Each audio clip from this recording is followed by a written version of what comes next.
le Seigneur pour les Écritures avant. Vous pouvez prier avec moi. Seigneur, nous te louons, nous te bénissons, Dieu, qui est le roi de l'univers, qui nous a donné l'opportunité d'avoir la parole de vérité et qui a semé parmi nous la vie éternelle. Nous te bénissons, Dieu, toi qui nous donnes les Écritures. Amen, amen. Alors, ouvrons nos Bibles au texte de Apocalypse chapitre 21 dans notre Bible. Lorsqu'on parle des prophéties de la fin des temps, on parle souvent des guerres, de jugements, mais c'est pas toute l'image.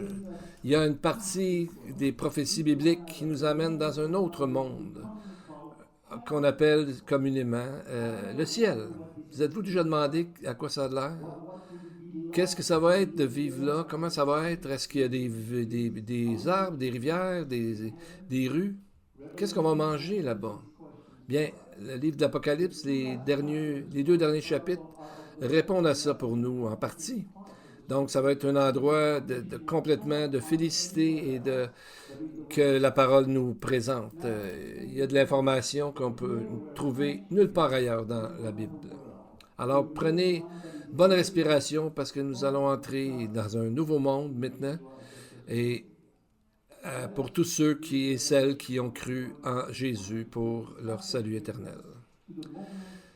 Au chapitre 21, les versets 1 et 2, ce passage nous amène dans un nouveau moment où Dieu crée une nouvelle terre et des nouveaux cieux. Verset 1. « Puis je vis un nouveau ciel et une nouvelle terre, car le premier ciel et la première terre avaient disparu, et la mer n'était plus.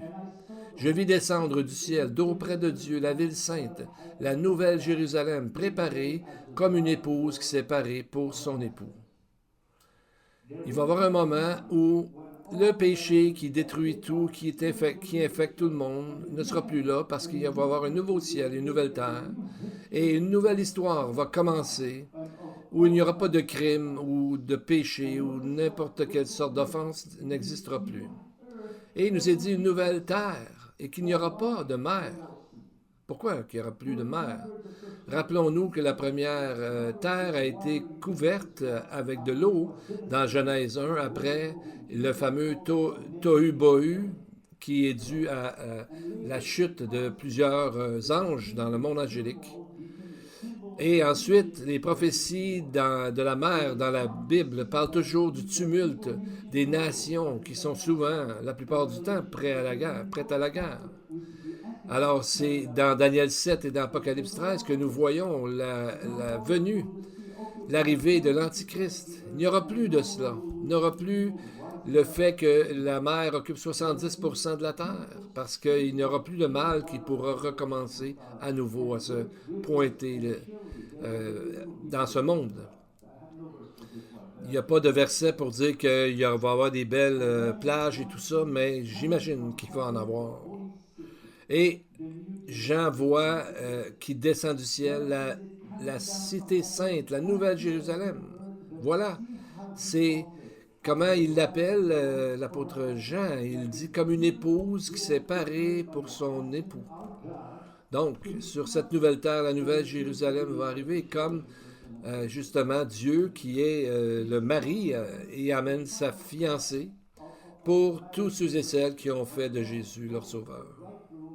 Et on voit que c'est l'endroit où la préparation, présentement nous sommes en préparation pour ce fameux mariage avec Jésus parce que nous sommes son Église. Premièrement, Jésus a payé la dot.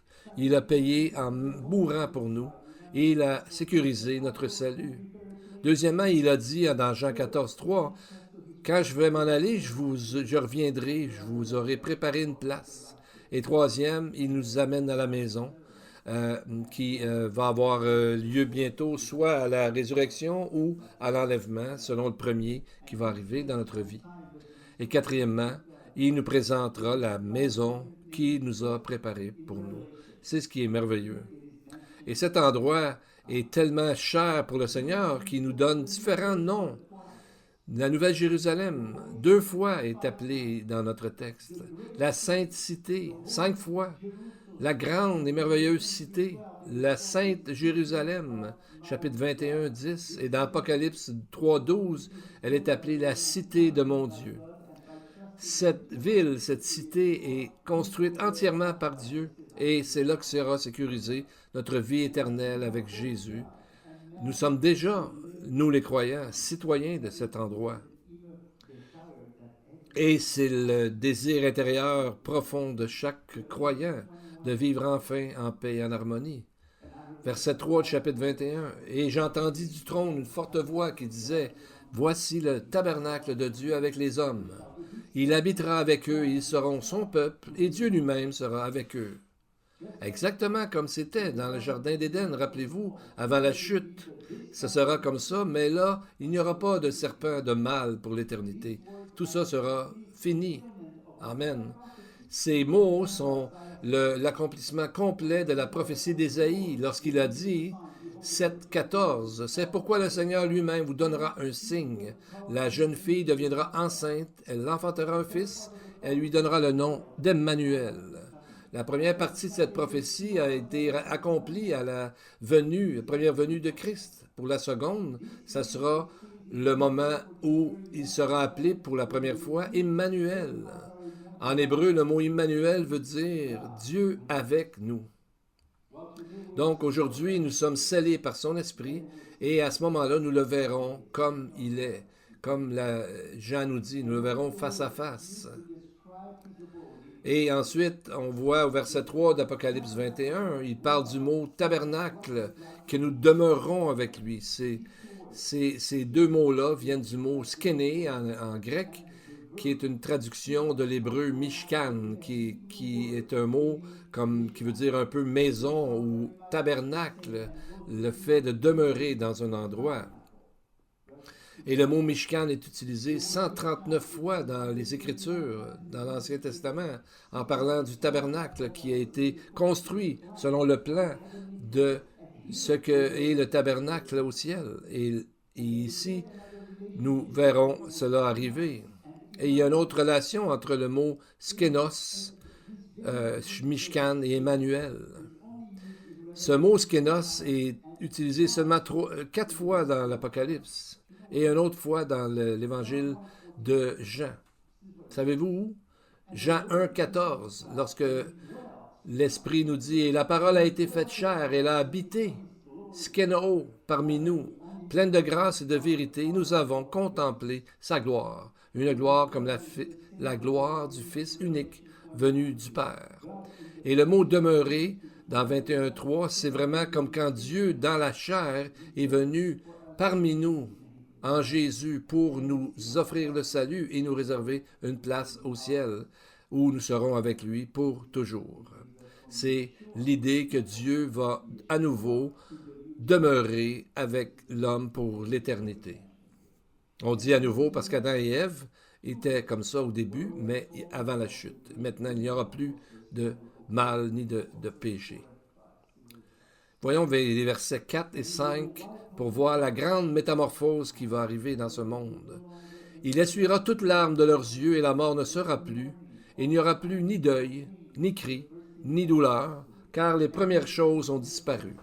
Et celui qui était assis sur le trône dit, « Voici, je fais toutes choses nouvelles. » Et il dit, « Écris, car ces paroles sont certaines et véritables. » Il n'y aura plus de pleurs, plus de pleurs, de tristesse et de douleur. Il n'y aura plus aucune mort. La mort est le dernier ennemi qui sera conquis par la résurrection du Messie. Et à ce moment-là, ça sera pour toujours. Et il dit en plus, « Écris, car ces paroles sont certaines et véritables. » Vous savez, les mots « certains » et « véritables », c'est deux mots qui sont donnés comme titre à Jésus dans Apocalypse 3.14 et 19.11. C'est comme s'il mettait ses promesses au-dessus de son nom, ou l'équivalent de son nom, parce que certain et véritable, c'est aussi un des noms de Jésus. C'est comme pour nous dire que aussi vrai que Jésus est, aussi vrai est la réalité du ciel. À la fin, au verset 6, « Et il me dit, c'est fait. Je suis l'alpha et l'oméga, le commencement et la fin. À celui qui a soif, je donnerai de la source de l'eau de la vie gratuitement. » Donc, la plénitude du Echad, l'unité de Dieu sont scellés comme ensemble, confirmant avec vérité cette chose. Et notez le titre, l'alpha et l'oméga. Ce titre revient 3 fois dans l'Apocalypse, et les 2 premières fois, on peut voir que c'est attribué à Dieu, et la 3e fois, en 22, verset 13, c'est clairement attribué à Yeshua. Pourquoi? Parce qu'ils sont un et le même, un seul Dieu. 22, verset 1 parle du trône au singulier, mais il dit que le trône de Dieu, c'est le trône de Dieu et de l'agneau, parce qu'ils sont un, Érad. Et c'est après ce moment-là que l'ange amène Jean et nous-mêmes un peu plus près pour voir cette magnifique grande cité. Et on voit une lumière qui émane de cette ville. Versets 10 et 11. Et il, un ange, c'est l'ange dont on parle, me transporta en esprit sur une grande et haute montagne. Il me montra la ville sainte, Jérusalem, qui descendait du ciel d'auprès de Dieu, ayant la gloire de Dieu. Son éclat était semblable à celui d'une pierre très précieuse, d'une pierre de jaspe transparente comme du cristal.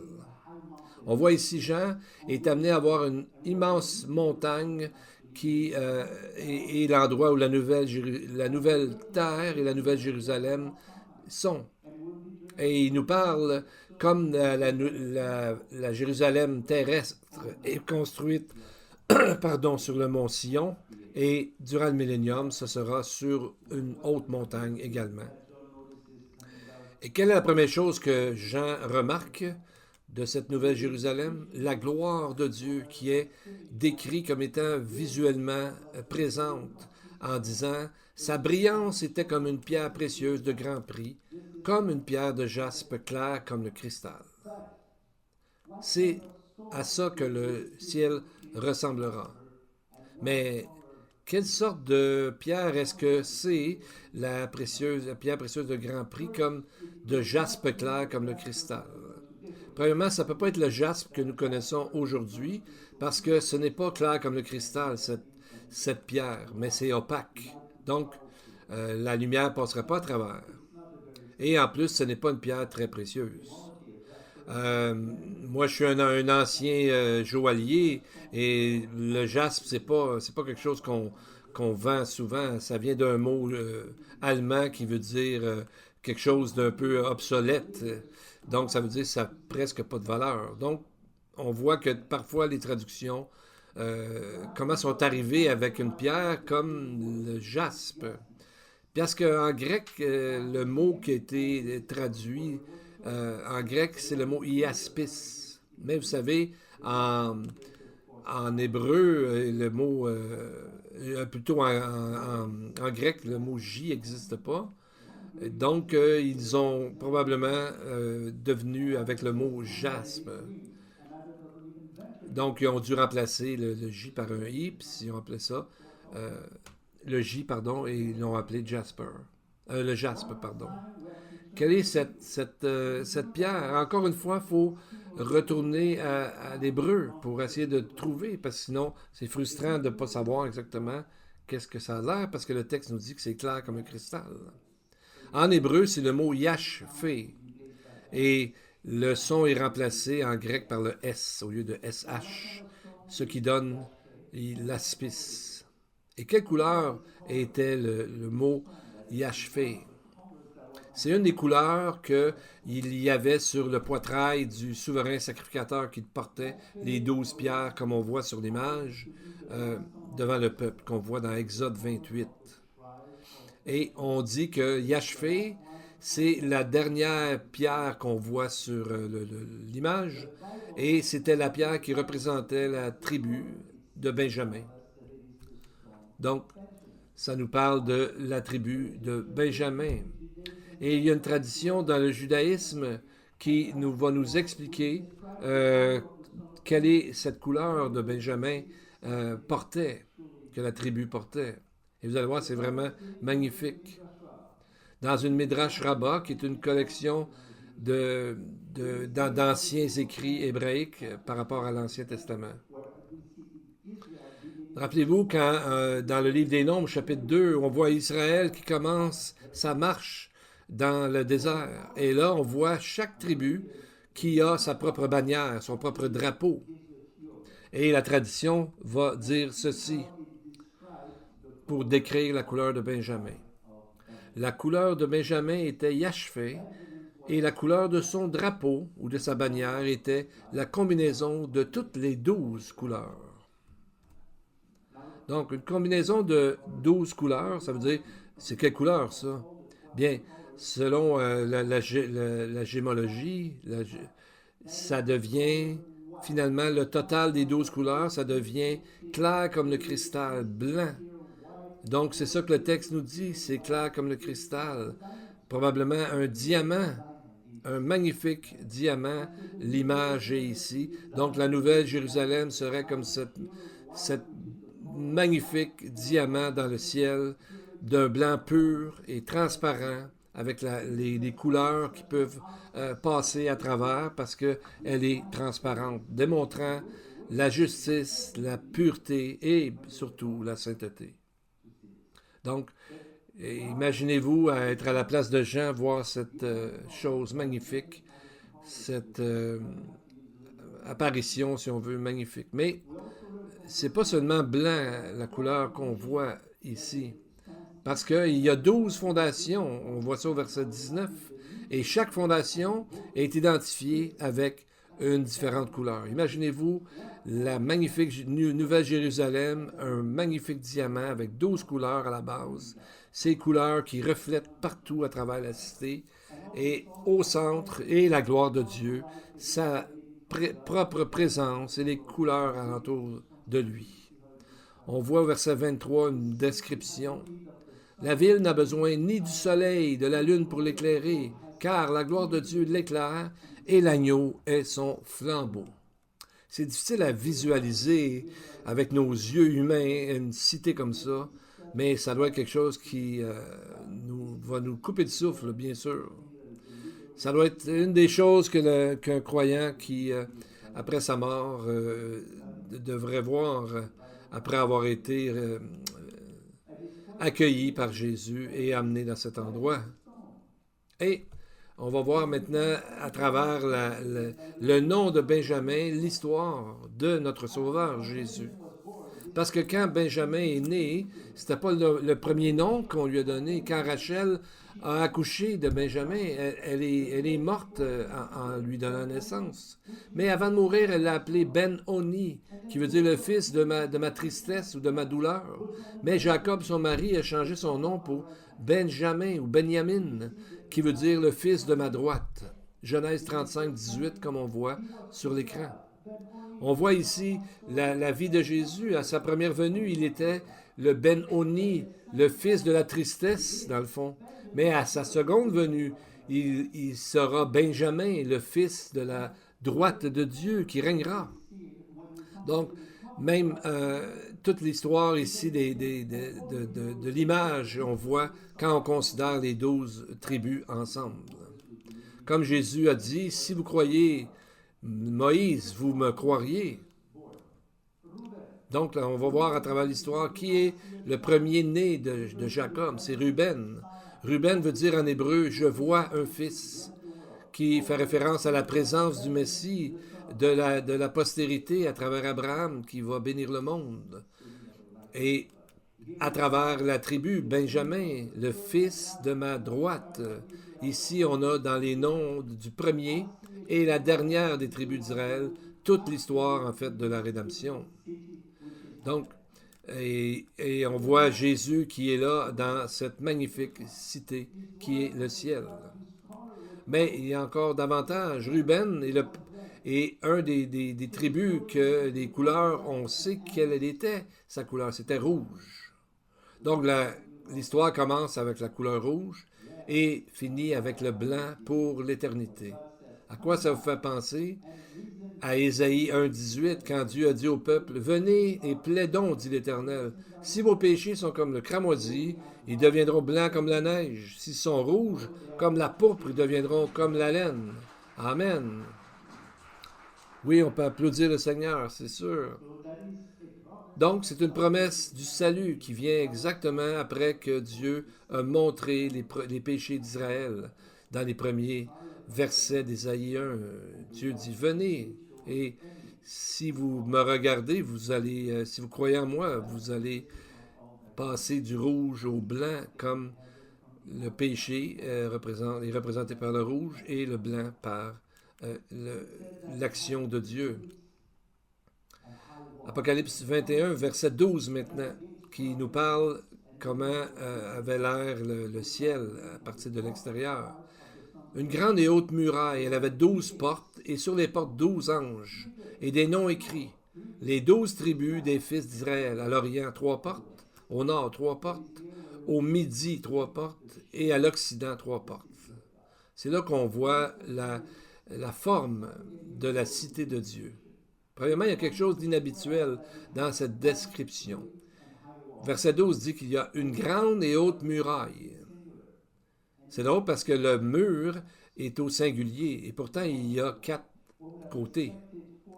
On pourrait s'attendre à ce qu'il y a 4 murs individuels, donc au pluriel, mais c'est comme un seul mur qui fait le tour de la cité. Donc cela nous parle dans le fond de l'unité, de l'harmonie, même à l'intérieur des murs de ce magnifique endroit. Et cette unité, on le voit aussi dans la construction du Saint des Saints, du lieu très saint dans le tabernacle, qui est un symbole, dans le fond, du ciel, parce que c'était là que Dieu venait se présenter. Dans la construction de la Mishkan, ou du tabernacle, on a le bâtiment intérieur, ou le lieu saint, et à l'intérieur de lieu saint, il y avait un endroit qui était fait aussi d'un seul mur, et la même chose que sera la Nouvelle Jérusalem. 4 fois, dans Exode 26, 6, verset 11 également, 36, 13 et 18, il est dit à Moïse de construire une unité qui sera le lieu très saint. Et à chaque fois, c'est le mot Echad qui montre l'unité de plusieurs composantes.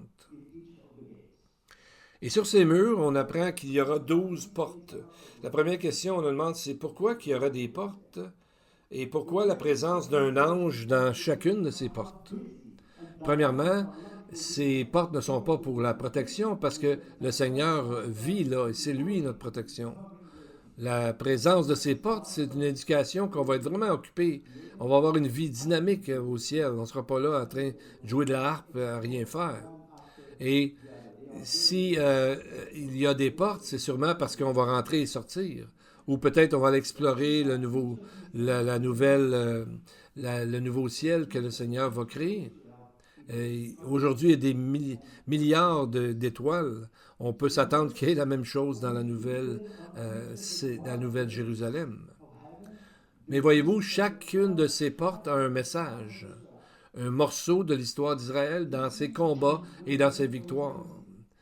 Le texte dit qu'il y a des noms des 12 tribus des fils d'Israël. Ça veut dire que leurs noms vont être là pour aider probablement à nous situer où nous sommes à l'intérieur de la ville. Et ce qui est intéressant et même surprenant, c'est qu'il y a beaucoup de gens aujourd'hui qui essayent d'enlever le nom d'Israël, que ce soit à travers leur théologie qui veut enlever Israël pour le remplacer par l'Église, ou à travers le terrorisme. Au fond, c'est comme s'ils joindraient ensemble pour arriver à ce que le psaume 83,5 dit. Venez, exterminons-les du milieu des nations et qu'on ne se souvienne plus du nom d'Israël. Bien, devinez quoi? C'est impossible d'enlever le nom d'Israël parce que Dieu, 12 fois, dit qu'il va écrire le nom des tribus. Et n'oubliez pas que la Nouvelle Jérusalem existe depuis aussi longtemps que le monde existe. Parce que Dieu dit souvent qu'il a créé des choses avant la fondation du monde. Et même si Israël est allé dans la diaspora suite à leur désobéissance durant plus de 2500 ans maintenant, son nom a toujours été dans ces portes de la future demeure que Dieu nous prépare. Et maintenant, on va regarder un peu la dimension de cette cité.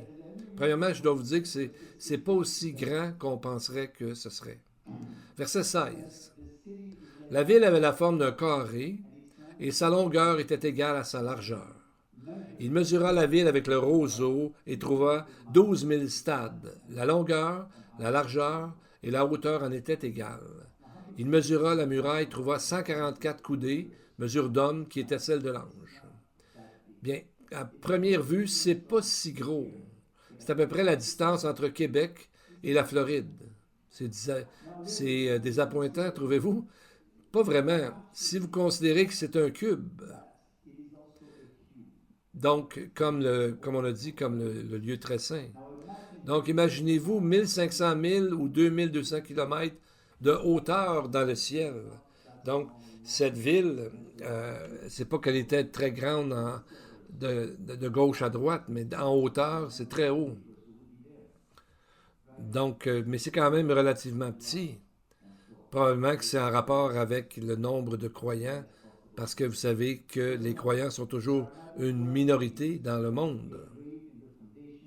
Et ce qui sera aussi engravé dans les noms des 12 tribus, nous allons voir les 12 apôtres. La fondation nous rappelle des 12 apôtres, comme Éphésiens 2, 19 à 20 parle que les croyants sont citoyens de la maison de Dieu qui est basée sur la fondation des apôtres et des prophètes.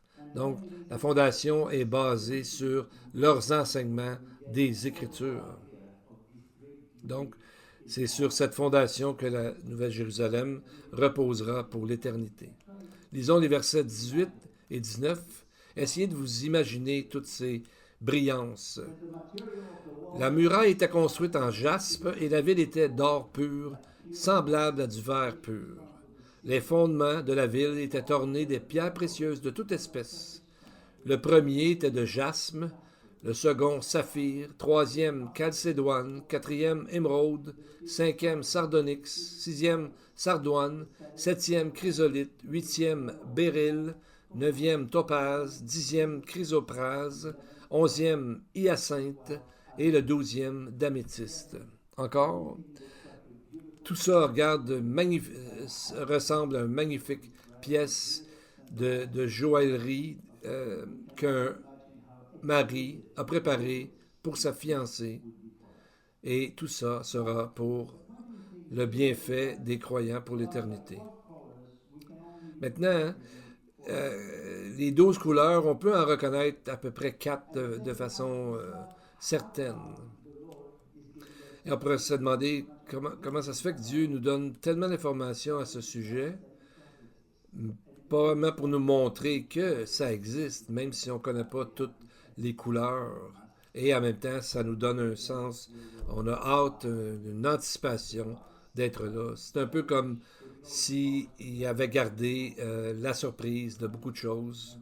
Et on va être bien content de ça. Et rappelez-vous ce que Paul a dit, nous serons tous changés. Et je suis sûr qu'on va être bien content d'être ensemble, tout le monde. Et il y a une pierre qui est vraiment encore différente.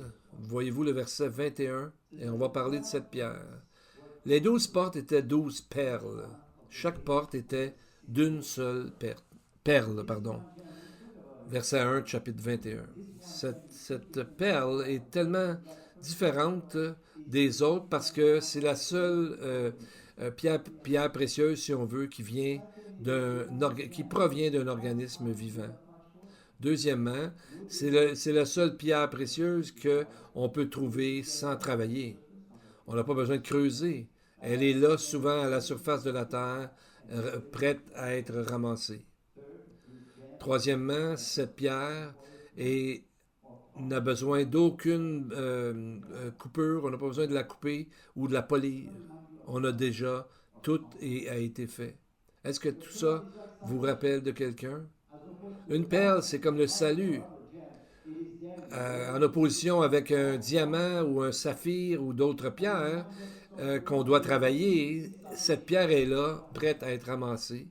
Ça nous rappelle que Jésus, dont le nom est le salut, Jésus lui-même est celui qui a souffert et a tout préparé pour le salut. Comme cet organisme vivant qui fait que lorsqu'il y a un grain de sable qui rentre dans la coquille, eh bien, sa réaction pour protéger, eh bien, elle crée une perle, ce qu'on appelle la mère des perles, alentour de l'intrus, et c'est ce qui finit par donner une des plus magnifiques perles que nous connaissons. La perle nous rappelle le travail de Jésus pour chacun de nous dans sa souffrance et sa mort. Chaque fois que nous allons entrer et sortir du ciel à travers n'importe quelle de ces portes, chaque porte est une perle. On va se rappeler la souffrance et le salut qu'il a gagné pour chacun de nous. Et à travers beaucoup de souffrances que le pays d'Israël va passer à travers, et l'Église elle-même va passer à travers beaucoup de souffrances également. Savez-vous combien de temps ça prend pour faire une magnifique perle? 3 ans minimum. C'est exactement le nombre d'années du ministère de Jésus. Donc on voit une autre corrélation ici. Donc ça montre vraiment que nos non-juifs et non-juifs sont inscrits et seront là dans l'éternité. Dans cette ville, nous serons tous ensemble. Et maintenant, on va essayer de voir un peu l'intérieur de cette magnifique cité éternelle. Versets 1 et 2, chapitre 22. Et il me montra un fleuve d'eau de la vie, limpide comme du cristal, qui sortait du trône de Dieu et de l'agneau. Au milieu de la place de la ville et sur les 2 bords du fleuve, il y avait un arbre de vie produisant 12 fois des fruits, rendant son fruit chaque mois, et dont les feuilles servaient à la guérison des nations. Maintenant qu'on a vu la ville de l'extérieur, Jean est amené à voir des éléments impressionnants à l'intérieur de la ville. Des choses qui nous rappellent un peu le paradis qu'il y avait sur terre avec Adam et Ève. Mais ici, l'important, c'est que la malédiction qu'on voit dans Genèse n'existe plus. Premièrement, Jean voit un fleuve d'eau de la vie qui sort du trône de Dieu et de l'agneau. Qu'est-ce que c'est? Bien, ça représente la vie éternelle. Jésus lui-même a dit à la femme de Samarie, Jean 4, 14, « Celui qui boira de l'eau que je lui donnerai n'aura jamais soif, et l'eau que je lui donnerai deviendra en lui une source d'eau qui jaillira jusque dans la vie éternelle. » À ce moment-là, il n'y aura pas de rivière dans Jérusalem qui correspondrait à ça. La rivière de Kidron ou les eaux de Siloé étaient très loin du tabernacle. Mais Jésus fait plutôt référence à cette magnifique rivière qui est dans le ciel. Ça nous fait penser à la fête de la Soukotte où il amenait de l'eau et il versait ça sur l'autel. Et c'est l'image là que justement l'eau sera dans justement le ciel, dans notre habitation éternelle. Et la description ici, la dernière, au sujet de la ville de Dieu, nous rappelle les bénédictions qu'avaient nos premiers parents avant la chute, avant la malédiction. Cette malédiction qui a rendu nos vies tellement difficiles, ici, elle n'existe plus. Parce qu'on voit que, vous savez, dans Genèse, il y avait l'arbre de vie. Et on voit ici, dans Apocalypse, l'arbre de vie réapparaît. Verset, on voit sur l'image, c'était dans Genèse, chapitre 3, qu'on voyait ça. Au milieu du jardin. Et ici, on voit qu'au milieu de Jérusalem, au milieu de la place de la ville, verset 2, et sur les 2 bords du fleuve, il y avait un arbre de vie. Donc, en fait, quand Dieu les a sortis du jardin d'Éden, c'était un acte de grâce, parce que sinon, il aurait dû les condamner et tout terminer l'histoire de l'humanité. Mais Dieu a créé une autre histoire jusqu'à celle d'aujourd'hui qui nous amènera, nous les croyants, dans l'éternité avec lui. Et on voit que ici, elle va au milieu de la ville, au milieu de la rue, qui amène au trône de Dieu, qui semble aller sortir plutôt du trône de Dieu. verset 2 de l'Apocalypse. Et on voit que cet arbre porte 12 fruits, et dont un sort chaque mois. Donc, on voit que dans l'éternité, il y aura quand même une certaine référence au temps, parce qu'on voit ici à chaque mois. Donc, on voit que Dieu est un Dieu d'ordre et Dieu a fait une ville, quelque chose d'organisé. Et nous serons là pour être ensemble avec Dieu et nous pourrons manger du fruit de l'arbre de vie. Donc, il y a un problème ici que ça dit que les feuilles servaient à la guérison des nations. Premièrement, ça nous dit qu'il va y avoir des nations. Beaucoup de gens pensent qu'il n'y aura pas de nations, mais on voit la guérison des nations. Mais toutes ces nations seront sous l'obéissance, en obéissance à Dieu, avec une foi, un Seigneur, tout ça en harmonie. Comment est-ce qu'il pourrait avoir des feuilles qui servaient à la guérison des nations, alors que le texte dit qu'il n'y aura plus de mort, il n'y aura plus de deuil, il n'y aura plus ni cri, ni douleur? Mais le mot est encore dans la réponse est dans le mot qui a été souvent mal un peu traduit. Le mot est guérison et c'est le mot thérapéa qu'on voit. On a le mot thérapie. Et on voit dans d'autres textes que le sens premier de ce mot est de servir à l'adoration dans le sens religieux, alors que le second sens est plutôt celui de guérison. Donc ça, ici, c'est le premier sens qui est dans ce texte, qui est traduit. On devrait traduire comme dans Acte 17, 25, qui a été bien traduit comme étant pour l'adoration. Donc, les nations viendront en Nouvelle-Jérusalem pour adorer. Et surtout, on voit au verset 4, chapitre 22, que ses serviteurs verront sa face et son nom sera sur leur front. Ce qui est très différent de lorsqu'il y a eu la malédiction dans le Jardin d'Éden, où est-ce qu'ils cachaient leur face devant Dieu. Et là, ils verront sa face et même son nom sera sur nos fronts. Le texte dit dans Genèse 3, ils entendirent la voix de l'Éternel et ils se cachèrent loin de la face de l'Éternel, au milieu des arbres du jardin.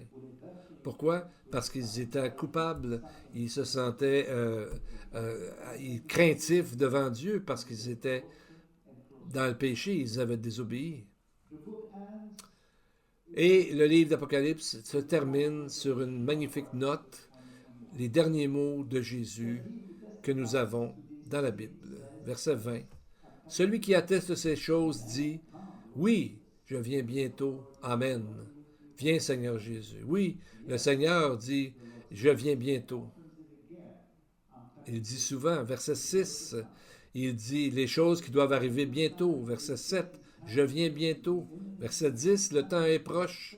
Verset 12 et 20, je viens bientôt. Donc, c'est tellement proche. Son retour est imminent. Il nous dit que c'est proche. Je viens bientôt. Le temps est court. Donc, c'est vraiment faire ressortir qu'il vient bientôt, parce que bientôt, pour nous, ça semble long, mais par rapport à l'éternité, c'est rien. Et on peut dire comme les derniers versets, « Oui, Seigneur, viens bientôt. » Viens bientôt, le temps est proche, c'est comme si c'était à quelques kilomètres d'ici, façon de parler.